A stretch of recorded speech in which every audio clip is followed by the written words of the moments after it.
Welcome to my channel English পরিচয়। আমরা এর আগের ক্লাসে আলোচনা করেছিলাম কনজাংশনের একটি অংশ, সেটি ছিল কোঅর্ডিনেটিং কনজাংশন। আজ আমাদের আলোচনার বিষয়বস্তু হলো সাবঅর্ডিনেটিং কনজাংশন। কোঅর্ডিনেটিং কনজাংশন কি করছিল? দুদিকে দুটো প্রিন্সিপাল ক্লজ এবং মাঝে একটি কোঅর্ডিনেটিং কনজাংশন বসছিল এবং সেটি ইউজ করা হচ্ছিল কম্পাউন্ড সেন্টেন্সে বাক্য তৈরি করার সময়। সাবঅর্ডিনেটিং কনজাংশনের কাজটা কি? সাবঅর্ডিনেটিং কনজাংশন নামটাই সাবঅর্ডিনেট থেকে এসেছে। সাবঅর্ডিনেটিং কনজাংশন গুলো সাবঅর্ডিনেট ক্লজকে যুক্ত করতে ব্যবহার করা হয়। তাহলে সাবঅর্ডিনেটিং কনজাংশন কখন ব্যবহার করা হবে? যে বাক্যে একটি প্রধান ক্লজ, প্রধান বাক্যাংশ এবং একটি সাবঅর্ডিনেট ক্লজ বা এক বা একাধিক সাবঅর্ডিনেট ক্লজকে যুক্ত করা হবে। এই সাবঅর্ডিনেট ক্লজটাকে যুক্ত করা হবে কি দিয়ে? সাবঅর্ডিনেটিং কনজাংশন দ্বারা। জেনারেলি একটা জিনিস মাথায় রাখবে যে সাবঅর্ডিনেটিং কনজাংশন গুলো ব্যবহার করা হয়। আমরা সাবঅর্ডিনেট ক্লজকে তিনটি অংশে ভাগ করেছিলাম, একটা হচ্ছে নাউন ক্লজ, একটা হচ্ছে অ্যাডজেক্টিভ বা রিলেটিভ ক্লজ, একটা হচ্ছে অ্যাডভার্বিয়াল ক্লজ। তো ওই অ্যাডভার্বিয়াল ক্লজ গুলো বাক্যে অ্যাডভার্বের মতো কাজ করে। তো সাবঅর্ডিনেটিং কনজাংশন গুলো ওই অ্যাডভার্বিয়াল ক্লজে জয়েন করার সময় ব্যবহার করা হয়। এর অপর নাম বাইন্ডার। আমরা দেখি কখন কোন সাবঅর্ডিনেটিং কনজাংশনটা যোগ করতে ব্যবহার করা হয়।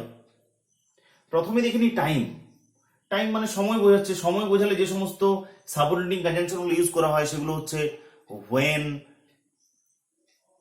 while, before, after, till, until, since. As for example, wait until I come back. অপেক্ষা করো যতক্ষণ না পর্যন্ত আমি অপেক্ষা করছি। তাহলে এটা একটা ক্লজ, মানে ওয়েট মানে ইউ ওয়েট, এটা প্রধান বাক্যাংশ। আর আনটিল আই কাম ব্যাক এটা হচ্ছে যতক্ষণ না পর্যন্ত আমি ফিরে আসছি, এটা তো অপ্রধান বাক্যাংশ, নিজে নিজে অর্থ প্রকাশ করতে পারছে না, এটার উপর প্রিন্সিপাল ক্লজের উপর নির্ভরশীল, তাই এটা সাবঅর্ডিনেট ক্লজ। এবং এই সাবঅর্ডিনেট ক্লজটা কোন সাবঅর্ডিনেট ক্লজ? এটা হচ্ছে অ্যাডভার্বিয়াল ক্লজ। কি করে বুঝতে পারছো অ্যাডভার্বিয়াল ক্লজ? কতক্ষণ পর্যন্ত অপেক্ষা করো, সময় পর্যন্ত অ্যাডভার্ব হয়। তো এই অ্যাডভার্বিয়াল এই সাবঅর্ডিনেট ক্লজটা তুমি লক্ষ্য করছো আনটিল আই কাম ব্যাক, এখানে আনটিল ব্যবহার করে বাক্যটিকে কি করেছে? এই সাবঅর্ডিনেট ক্লজটা শুরু হয়েছে কি দিয়ে?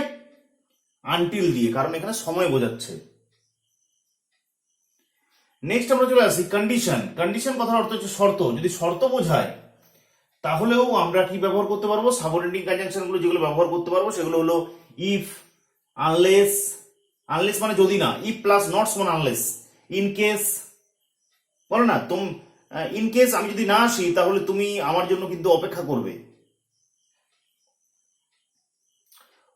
whether or not, whether or not, তুমি আমাকে গুরু মানো আর না মানো, whether you not, whether or not, provided means শর্তে। আমি একটা কাজ করতে পারি, provided that, তোমাকে সৎ থাকতে হবে।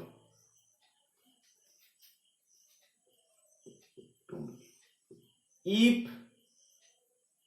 it rains, যদি বৃষ্টি হয়, I shall not go, আমি যাব না।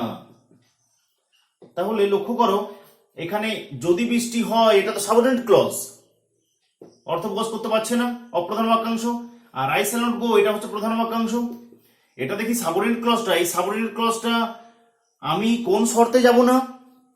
যদি বৃষ্টি হয়, তাহলে শর্ত বোঝাচ্ছে। তাহলে ইফ দিয়ে শুরু হয়েছে, শর্ত বোঝালে কোন সাবঅর্ডিনেটিং কনজাংশন যুক্ত করা হয়? সেটা হচ্ছে ইফ।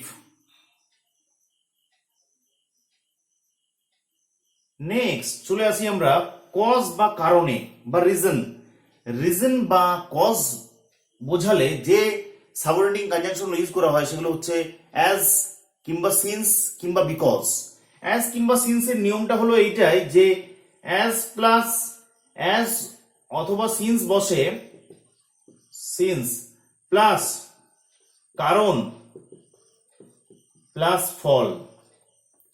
আর এটাকে যদি আমরা বিকজ দিয়ে করি তাহলে ফল প্লাস বিকজ প্লাস কারণ। একটা উদাহরণ দিয়ে দেখানো যাক।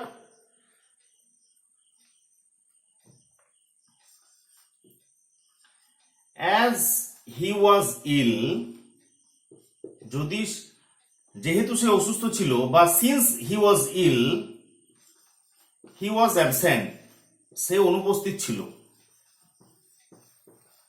তাহলে এখানে হি ওয়াজ অ্যাবসেন্ট এটা হচ্ছে প্রিন্সিপাল ক্লজ, আর অ্যাজ হি ওয়াজ ইল এটা হচ্ছে সাবঅর্ডিনেট ক্লজ। সে কেন অসুস্থ ছিল, কারণ, কারণ বোঝাচ্ছে। সে কেন অ্যাবসেন্ট ছিল, কারণ বোঝাচ্ছে। তাহলে কারণ বোঝালে আমরা কোন সাবঅর্ডিনেটিং কনজাংশন ব্যবহার করি? অ্যাডভার্বিয়াল ক্লজে জয়েনিং করার সময় আমরা অ্যাজ নামক সাবঅর্ডিনেটিং কনজাংশন যুক্ত করি। এই বাক্যটাকে যদি আমরা বিকজ দিয়ে করতাম তাহলে তো হি ওয়াজ অ্যাবসেন্ট, সে ছিল অনুপস্থিত, বিকজ কারণ হি ওয়াজ ইল। নেক্সট চলে আসি আমরা ইফেক্ট বা ফলে। ফল বোঝালে যে সমস্ত সাবঅর্ডিনেটিং কনজাংশন ইউজ করা হয় সেগুলো হলো সো দ্যাট, সাচ দ্যাট। একটা এক্সাম্পল দিয়ে দেখানো যাক।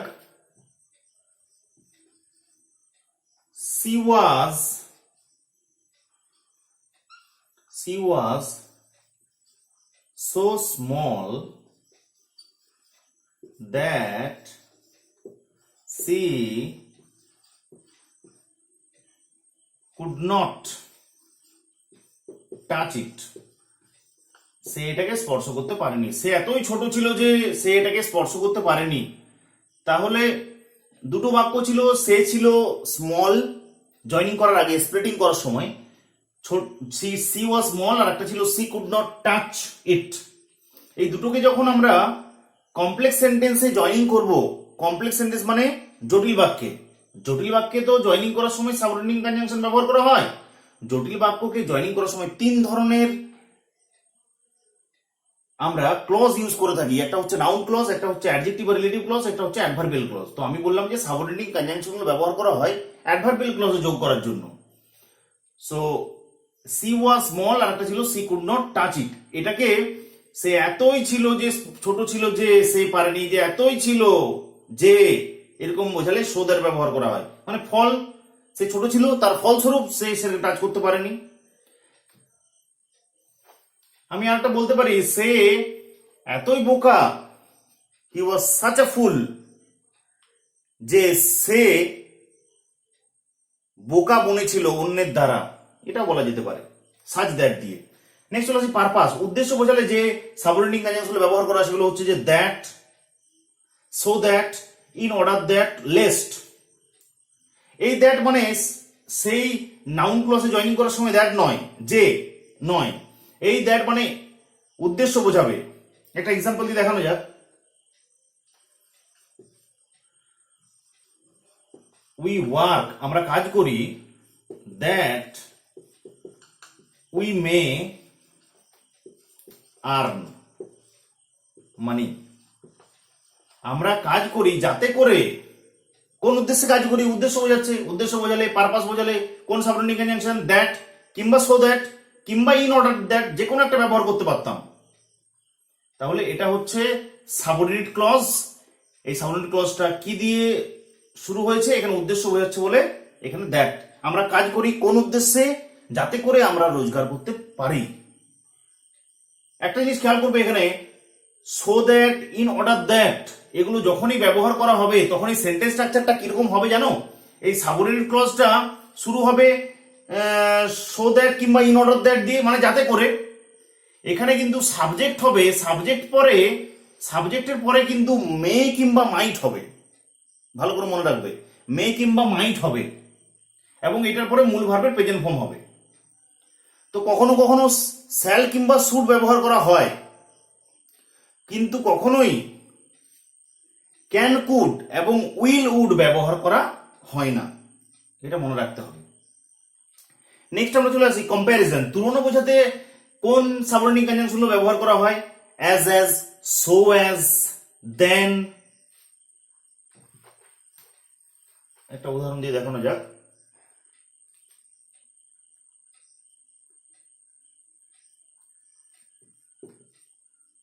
হি ইজ taller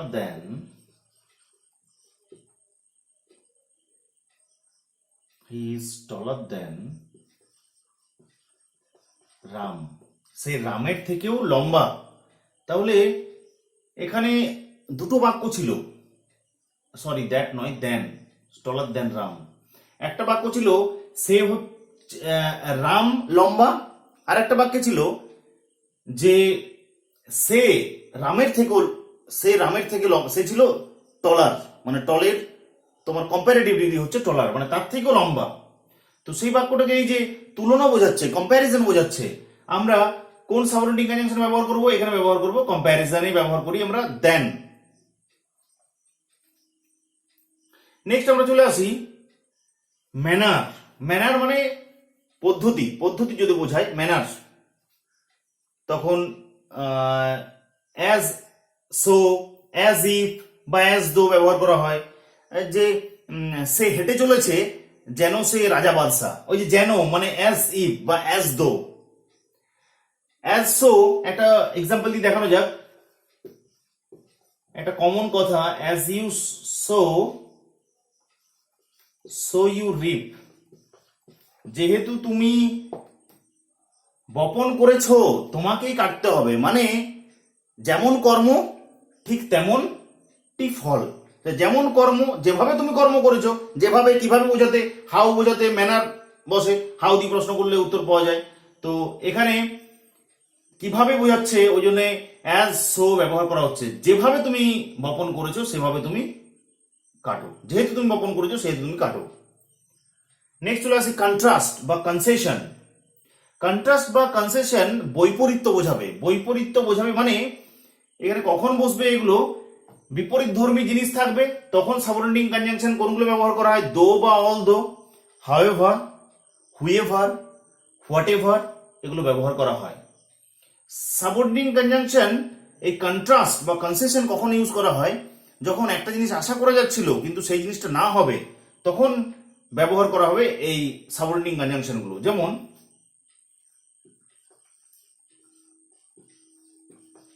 দো হি ইজ রিচ, যদিও সে ধনী, হি ডাজ নট বাই আ কার, যদিও সে ধনী সে একটা গাড়ি কিনে না। তাহলে একটি বাক্য ছিল এখানে সাবঅর্ডিনেট ক্লজ কোনটা? দো হি ইজ রিচ, যদিও সে ধনী, এটা হচ্ছে অপ্রধান বাক্যাংশ। আর প্রধান বাক্যাংশ এটা হচ্ছে এইটা, হি ডাজ নট বাই আ কার, এটা হচ্ছে প্রিন্সিপাল ক্লজ।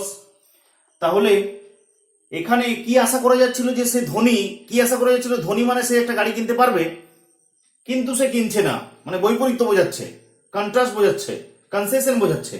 তাই এখানে আমরা দো কিংবা অল দো ব্যবহার করলাম। আজকের মতো ক্লাসটা এখানেই শেষ। যদি ভিডিওটা ভালো লেগে থাকে তাহলে অবশ্যই লাইক, শেয়ার এবং আমার চ্যানেলটিকে সাবস্ক্রাইব করতে ভুলো না। যদি কোনো অসুবিধা থেকে থাকে তাহলে অবশ্যই কমেন্ট সেকশনে গিয়ে জানাও। Thank you for watching my video.